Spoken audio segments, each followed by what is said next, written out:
Now, before we get to tonight's case, please take a moment to check if you are subscribed. Please hit that notification bell, and if you enjoyed the video, please leave it a like. Thank you so much. Now, I will be doing some extended mic brushing at the end of this video, so please stick around for that. Tonight we will be traveling to California. Shout out to all my friends in California.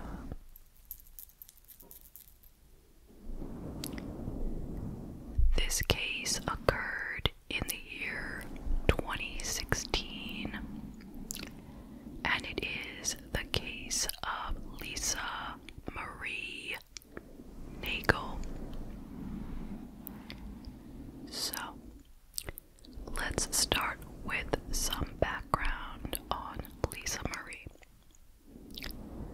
She was born on March 6th, 1980 in San Pedro, California. She had 4 siblings and was described as a caring and outgoing person. People said she was a lot of fun to be around and was the life of the party. She was also a very goal-oriented person, in addition to just enjoying having a good time. She became a hardworking nurse and was well appreciated everywhere that she worked throughout her life. She met a man named Derek Harriman and fell in love. He was a vessel operation manager who worked for SSA Marine. They got engaged in 2009, and she applied to be on a brand new reality show on the E! Network. It was called Bridalplasty. This show would follow 12 soon-to-be brides as they took on wedding-themed challenges in the hopes of winning plastic surgery prior to their wedding, and then they would also win the wedding of their dreams in addition. Now, the show was hosted by the model Shanna Moakler, and Dr. Terry Dubrow was the one who would do the procedure. But the show was ultimately canceled after just 1 season. It was highly criticized by audience members and medical professionals just for being possibly unethical and pushing the wrong message on women. Lisa Marie was elated to find out that she was accepted to be on the show. And she knew that she would have to spend 4 months apart from her fiancé Derek, but it would be worth it if she won. She told the audience that when she was younger, she was always teased for having terrible acne, and it gave her low self-esteem, and she is hoping that if she wins this surgery, she will feel much better about herself. So anyway, she did not win, but she came in 4th, which was really good. She did not get the surgery or the dream wedding, but she went on to live her life. She got married and she went back to school to get her master's degree, and she became a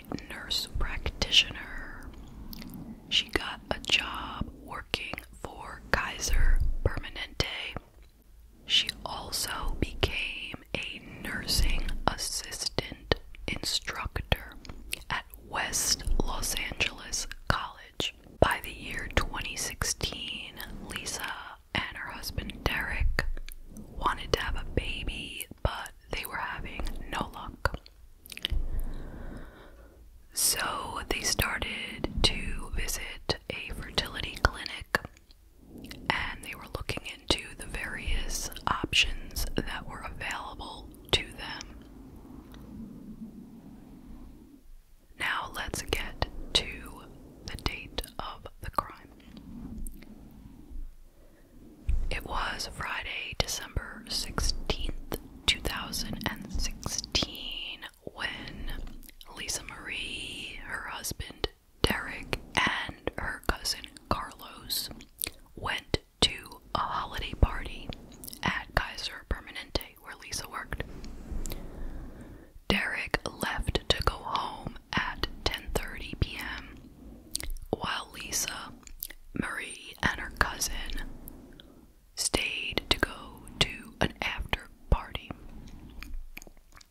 Now, the next morning when Derek woke up, Lisa was in bed and she was sleeping. And she was still asleep later on in the day when he left to go to his job, so he did not get to actually speak to her. Later that same evening, Lisa Marie called Derek on the phone, and she told him that she was going out that night to a friend's birthday party at Alpine Village, which was a German restaurant/bar, and she would be going with her brother Raphael. And she said she was not going to stay out late because she had to go to work the next morning. So that was that. Derek got home at 1:30 a.m. Now it was actually Sunday morning, 1:30 a.m., and Lisa wasn't there, and he was kind of annoyed because she had said she wasn't going to stay out late. So he texted her the following, quote, "You didn't come home last night. This is unacceptable. You must be feeling horrible because you have to teach," end quote. She wound up calling him back at about 2:30 a.m. and he said she sounded drunk and very happy. She said she was on her way home, but she was going to stop for a bite to eat, and then she would be home. So he went to sleep. Next morning he woke up and she wasn't there, but it was already 10 a.m. when he woke up, and he figured she was already at work. So he didn't think anything of it. And then he got a phone call at 5:30 that evening from Lisa Marie's co-worker named Belinda Adkins. And she said that Lisa Marie had never showed up to work that day. So all of a sudden, Derek began to panic, as you could imagine. And the first thing he did was call Raphael, her brother, who she went to the party with. And Raphael said he didn't go with her to the party the night before because he was too tired to go. So Derek and Raphael went straight to the police station to file a missing persons report. But the police supposedly told them it was too soon and they had to wait 72 hours. So they were frustrated with that. So what they did was they went to the media, and the local news ran a story right away about Lisa having gone missing. At which point the police stepped in and began a search, and they said that they had never said anything about the family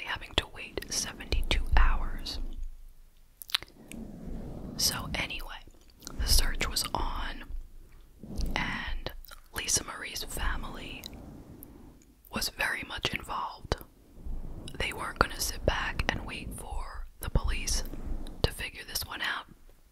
A friend came to them and said she had been at the party with Lisa Marie, and she had a photo she showed them. And in the photo, Lisa Marie was with a man, a 28-year-old man named Jackie Jerome Rogers. He was actually a nursing assistant student of hers in 2010, and then again that year in 2016. And people knew him as her gay friend. That is how she often referred to him, or how she would introduce him, her gay friend.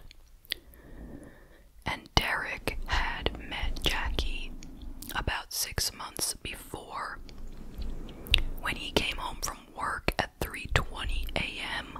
one morning and found Jackie standing on the front porch of their house. And Lisa Marie had told Derek that he was her gay friend and she was tutoring him for an exam. So anyway, this guy, Jackie Jerome Rogers, was known to be very fond of Lisa. He often stayed after class to help straighten up the room. And there were rumors floating around of a possible affair between the two. People had said they had been seen holding hands. They had been seen dancing very closely. And they had even spent Memorial Day weekend together in Palm Springs. Now, according to Lisa Marie's coworker, Belinda Atkins, the same woman who called Derek to say that Lisa Marie didn't make it to work, she would later report that on December 4th of that same year, so a couple of weeks before Lisa went missing, December 4th, Jackie was in the classroom with Belinda, alone, and he asked her if she thought Lisa Marie would leave her husband for him. And she said, "Hey, that's between you and Lisa Marie, not me." Jackie then went on to show Belinda a video on his phone of he and Lisa Marie making out. And he told Belinda that they were sleeping together. But Belinda said to him that Lisa Marie had denied that that was true. And Jackie said, quote, "Your girl has been lying to you," end quote. Belinda said that she had seen flirty emails between the two, and sometimes Lisa Marie would come back to the classroom with her clothing looking a little bit disheveled. She said that Jackie often complimented Lisa, and Lisa would often say nice things back to him. She would help him with his schoolwork, and she would offer to try to help him get a job. But she also made fun of him a lot. Told him to get his teeth fixed, get his eyebrows waxed, and stop drinking soy milk because he had what she called, quote, soy tits, end quote. Jackie would then tease her back. He would kind of lightly hit her on the stomach and tell her that she needed to get rid of her belly. Sometimes Belinda would hear Lisa Marie saying that she wanted to leave her husband in front of Jackie. But then she would later add, quote, "But I'm not going to," end quote. And Belinda would urge Lisa Marie to stop leading on Jackie. Anyway, once Lisa Marie's family found out that she had been with Jackie Jerome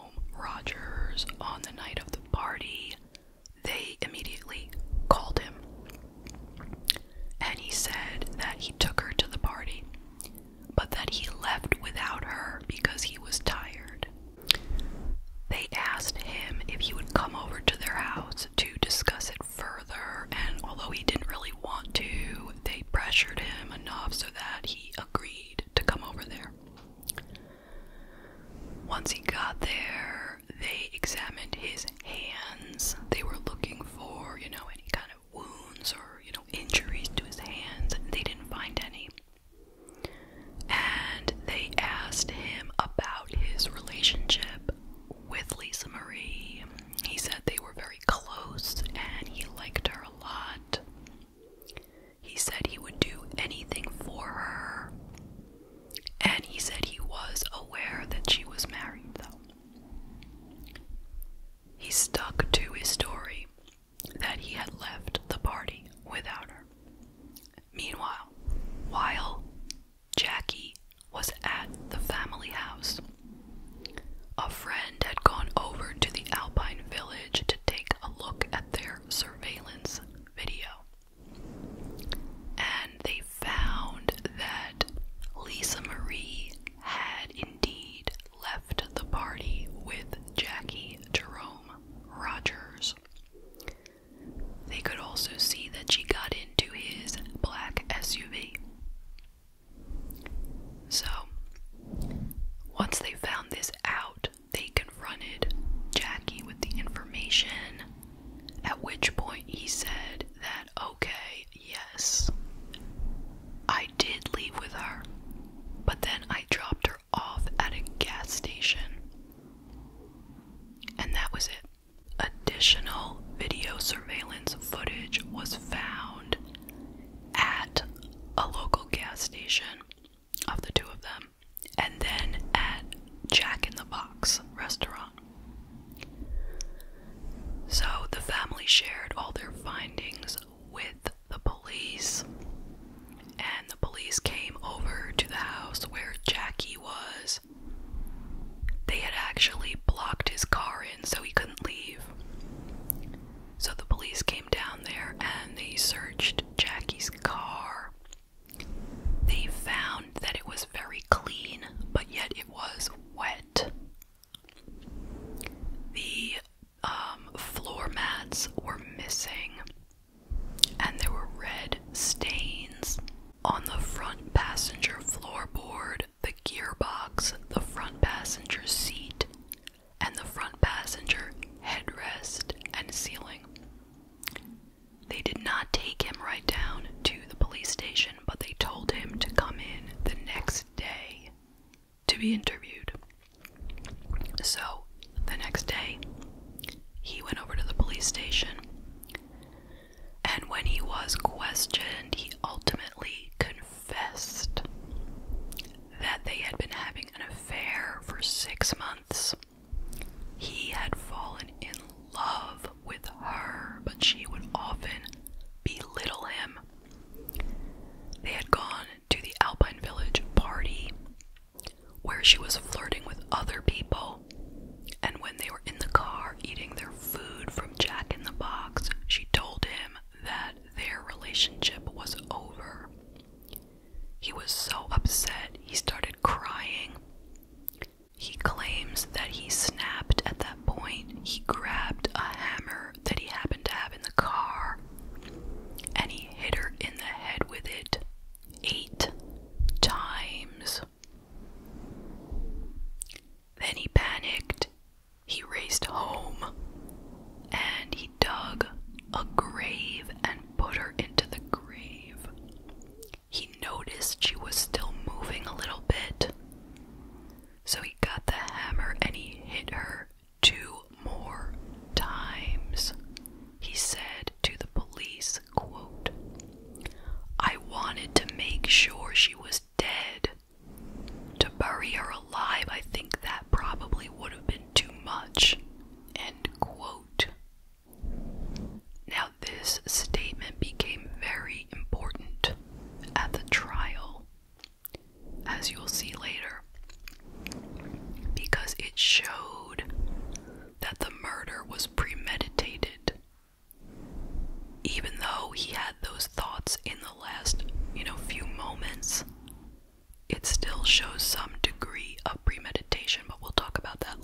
a kiddie pool, and there was a hammer on a shelf near the laundry machine.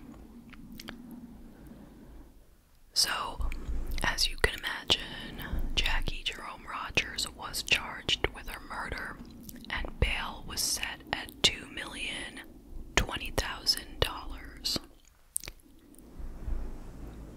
After testing was done, Lisa's blood and DNA and an unknown male's DNA were found on the handle of the wheelbarrow near the grave. Her blood and DNA were on the floor mats, the right running board, the front passenger ceiling, and the front passenger headrest. There was no blood on the head of the hammer, but Lisa's DNA was on the tip of the handle. There was blood on the dial of the washing machine, but not enough to test. According to the coroner, the injuries were consistent with at least 8 blows with a blunt object inflicted while she was still alive. The cause of death was blunt force trauma, and the manner of death was obviously homicide. Jackie Jerome Rogers' only visible injury was a small scratch on his left bicep. The trial ultimately occurred in 2018.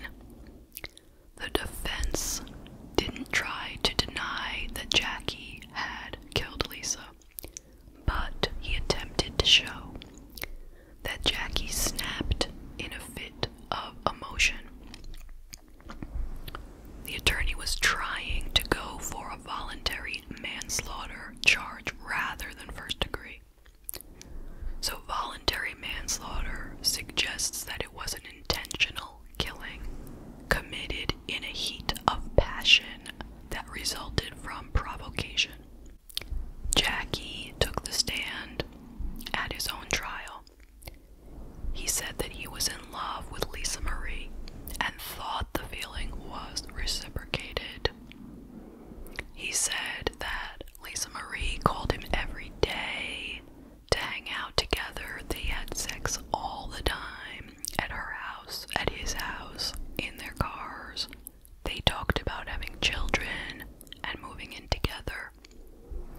Lisa Marie had told him that she would help him get a job at Kaiser Permanente. She said that her husband was an alcoholic, he had a bad temper, and they were no longer intimate. Jackie said that when he was out with Lisa in front of her friends, she treated him very poorly. She would call him Lenny, after the intellectually disabled character in Of Mice and Men, or she would call him her gay friend. He said that she often used drugs, and he didn't like that about her. He even said that she was sometimes physically abusive to him and hit him in the face 4 or 5 times during an argument. He said that on December 17th, Lisa had called or texted to remind him that they had plans to go to a party. He picked her up around 9 that night, and they fought along the way there because he had gotten a speeding ticket. She criticized what he was wearing, and when they got to the Alpine Village, she made him feel very left out. She was kissing 2 women in front of him. They argued, and she brushed him off as, quote, her little gay friend, end quote. When they were ready to leave, Lisa Marie had sent him out to get the car, and so he did that. He went, he got the car, he drove it up to the door for her. She wanted to wait around and see if there was an after party, but he was tired and just wanted to go home. They argued a bit, and then they decided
passion.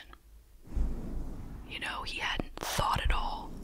He just reacted. He just grabbed the hammer and started hitting.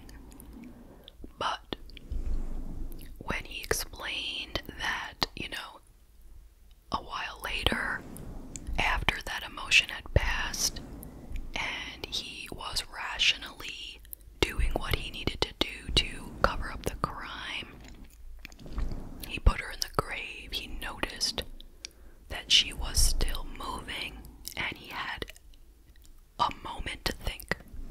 And he did think. He explained his thought process, saying that it would have been too much to bury her alive.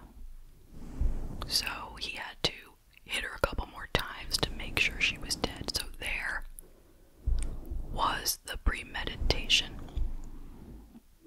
He didn't have to have planned something a few days before, or even a few hours before, in order for it to be considered premeditated. Just having taken a few moments to think about it was enough to call it premeditation. And the jury seemed to agree with that, because he was found guilty of first-degree murder. He was sentenced to 26 years to life. And that is the case. What are your thoughts? I will tell you some of mine. First of all, rest in peace to Lisa Marie. She was only 36 years old. My heart goes out to her family and friends. Now, one thing we might be wondering, maybe, is, were they actually having an affair? Now, I heard Derek, Lisa Marie's husband, saying that he did not believe that they were having an affair. Okay. And she had introduced him as my gay friend to many, many people. And many people believed that he was just that. But then on the other hand, you have his whole story of the affair. You have Belinda Atkins' story of everything she saw. So the evidence seems to show they were having an affair, plus it gives the motive. But since I haven't seen it with my eyes, I'm just gonna leave that up to you to interpret it however you wish, So probably the biggest thing that we could debate is whether or not we agree with the verdict that this crime was premeditated. So does it make a difference to us? He hit her in the head 8 times with a hammer out of a fit of rage, okay? Which is already inexcusable as far as I'm concerned. The fact that then he saw her moving a little bit, I suppose it would have been a much better thing if he would have stopped then and said, wait a minute, let me call 911 now. Maybe she can be saved. Granted, he definitely would have still gone to prison at that point for a very, very long time, even if she had been saved. But that would have been the right thing to do. But a man who had just basically committed murder is not thinking about the right thing to do, right? He's thinking about how to cover his butt. And that is why he hit her 2 more times. To cover his butt. So, as far as I'm concerned,